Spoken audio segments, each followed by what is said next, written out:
Hello friends, welcome to Namita's creation. आपण मैंने भावुवे यहीटा मुझे कहीं आज देखा गेस करतु कौन करेंगे आग को मुझे जनइबी। कार्तिक मसरे बिना आईंशे पार्टी टिके भी भल लगुनि। छाड़ खाई दिन आईंश खायापी समस्ते व्यस्त हो जाती, किए चिकेन किए मटन किए माछ विभिन्न प्रकार आइटम करके एंजॉय करती से दिन मु किंतु आज ये छाड़ खाई माछर गोटे स्पेशल आइटम आपण मान संगे शेयर करने को जाऊँगी। तेबे आसतु स्टार्ट करवा।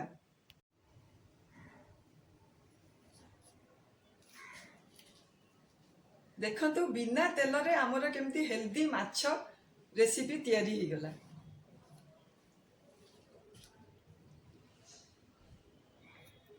माछ को मु धोई देछि।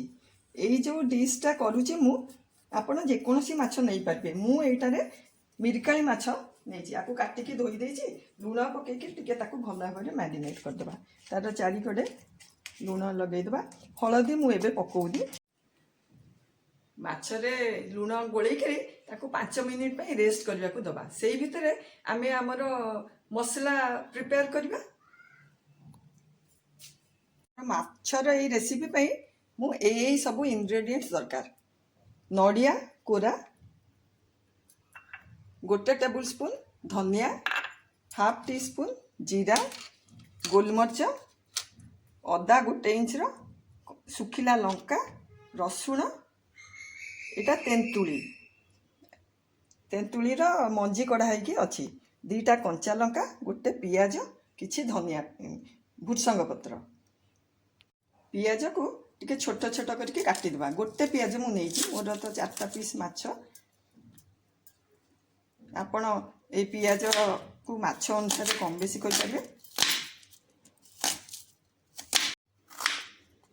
अदा को भी एमती काटिदेबा।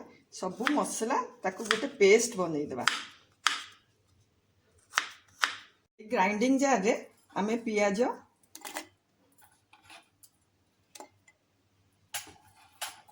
रसुण, अदा,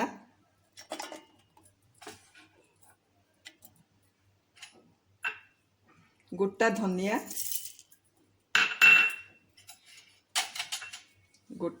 गोटा जीरा, सुखिला लंका मुझे छिंडे की पकाउची,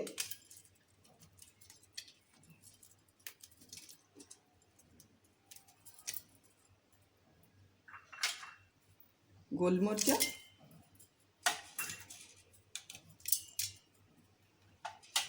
ता संगु जो तेंतुली देखई तेंतुली मंड एक्चुअली आधे सीड नहीं, अल्प टिके मु पकाउची। आउ नड़िया कोरा एगुड़ाक सबू मिसेकी गोटे पेस्ट तैयार करबा। एटा हमर होची बेस, जो फिश करी रो बेसटा। हळदी टिके एठी पकई देबी मु।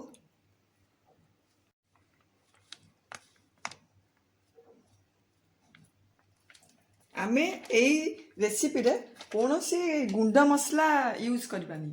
आमे आकु बाटिकी ही करबा। आ पानी किछि पकईके आकु गोटे स्मूथ पेस्ट तैयारी करबा।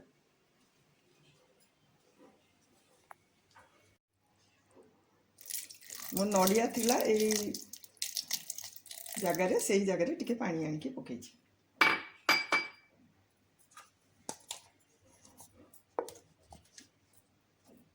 एबे आकु आमे ग्राइंडिंग कर दबा।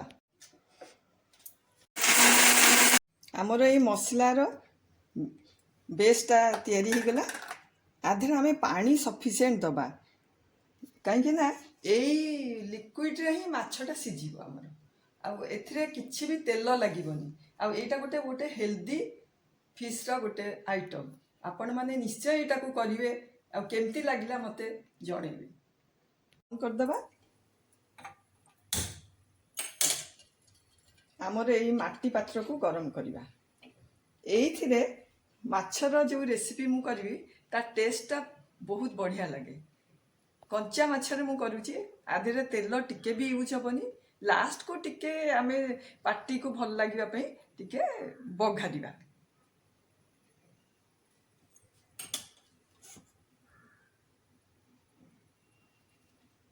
ଆମର ଯେଉଁ ଲିକ୍ୱିଡ଼ ପେଷ୍ଟଟା ଏବେ ଆଧିରେ ଆମେ ଢାଳିଦେବା। ଆଧିରେ ତ ସବୁ ହଳଦୀ ଫଳଦୀ ସବୁ ପଡ଼ିଛି, କିନ୍ତୁ ଲୁଣ ପଡ଼ିନି। ଲୁଣଟା ଟିକେ ସ୍ୱାଦ ଅନୁସାରେ ଆମେ ପକାଇବା। ଜାର୍କୁ ଧୋଇଦେଲି। ଆମର ଏଇ ମସଲାଟା ଆସ୍ତେ ଆସ୍ତେ ଫୁଟିବ, କାହିଁକିନା ଆମେ ଯେହେତୁ ତେଲ ୟୁଜ୍ କରିନୁ। ଏଇ ଆସ୍ତେ ଆସ୍ତେ ଫୁଟିକିରି 8-10 ମିନିଟ୍ ପର୍ଯ୍ୟନ୍ତ ଆମେ ଏମିତି ବଏଲ୍ କରିବାକୁ ଦେବା। ତାରି ଭିତରେ ତାର ସବୁ ମସଲା ତେଲ ଅଂଶ ବାହାରିବ ନିଜସ୍ୱ, ଆଉ ତାପରେ ଯାଇକିରି ଆମେ ଆମର ମାଛକୁ ଛାଡ଼ିବା।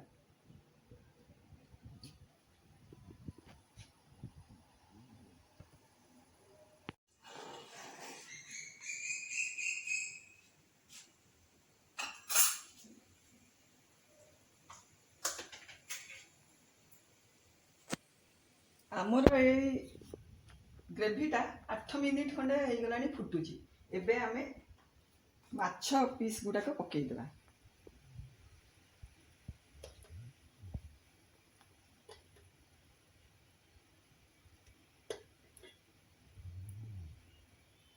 ଆକୁ ଆଉ କଛୁଲି ମାରିବାନି, ସେ ତାରି ଭିତରେ ସିଝିବ। ଆକୁ ବି ସେମିତି 8-10 ମିନିଟ୍ ପର୍ଯ୍ୟନ୍ତ ଆମେ ଟିକେ ଲୋ ମିଡ଼ିୟମ୍ ଫ୍ଲେମ୍ରେ ସିଝିବାକୁ ଦେବା। ଲୁଣ ଏପର୍ଯ୍ୟନ୍ତ ମୁଁ ପକେଇନି, ଆଉ ଟିକେ ପରେ ପକେଇବି। ଲୁଣ ଅଲଗା ସ୍ୱାଦ ଅନୁସାରେ ମୁଁ ପକଉଛି।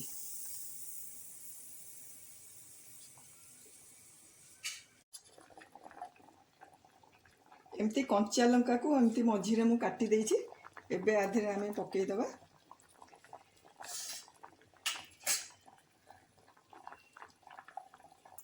ଡଙ୍କି ମାରିବାନି, ଡଙ୍କି ମାରିଲେ ଏଇ ମାଛଟା ଏତେ ସଫ୍ଟ ଯେ ଭାଙ୍ଗିଯିବ। ତାକୁ ଟିକେ ଏମିତି କପଡ଼ାରେ ଏମିତି ଟିକେ ଟିକେ ଆମେ ଘାଣ୍ଟି ଦେବା। ଜଷ୍ଟ ଏମିତି ତଳ ଉପରେ ହେଇଯିବ। ଆଉ କିଛି ସମୟ ଆମେ ୟାକୁ ସିଝିବାକୁ ଦେବା। ଆମର ଏଇ ମାଛର ରେସିପି ହେଇଯାଇଛି। ଏବେ ମୁଁ ଲାଷ୍ଟକୁ ଟିକେ ବଘାରିକିରି ତା ଉପରେ ପକେଇବି। ଆସନ୍ତୁ ଦେଖିବା।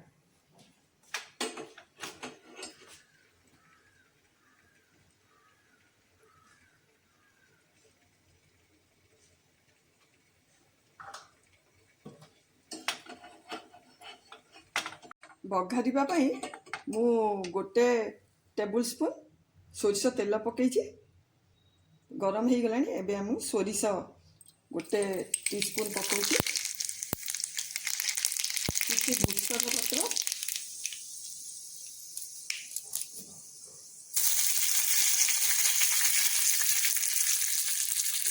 ଟିକେ କଲର୍ ହେବା ପାଇଁ ମୁଁ କାଶ୍ମୀରୀ ଚିଲି ପାଉଡ଼ର 1/2 ଟିସ୍ପୁନ୍ ପକଉଛି।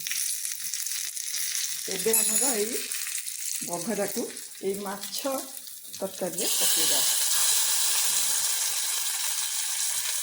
ତାକୁ କଭର୍ କରିଦେବା। 2 ମିନିଟ୍ ହେଇଗଲାଣି, ଆମେ କଭର୍ ଖୋଲିଦେବା। ବଢ଼ିଆ ବାସ୍ନା ଆସୁଛି। ଆମର ଏଇ କୋକୋନଟ୍ ଫିସ୍ କରିଟା ଭାତ ସାଙ୍ଗରେ, ଆପଣ ଗରମ ଗରମ ଭାତ ସାଙ୍ଗରେ ଖାଆନ୍ତୁ ଏବଂ ମଜା ନିଅନ୍ତୁ।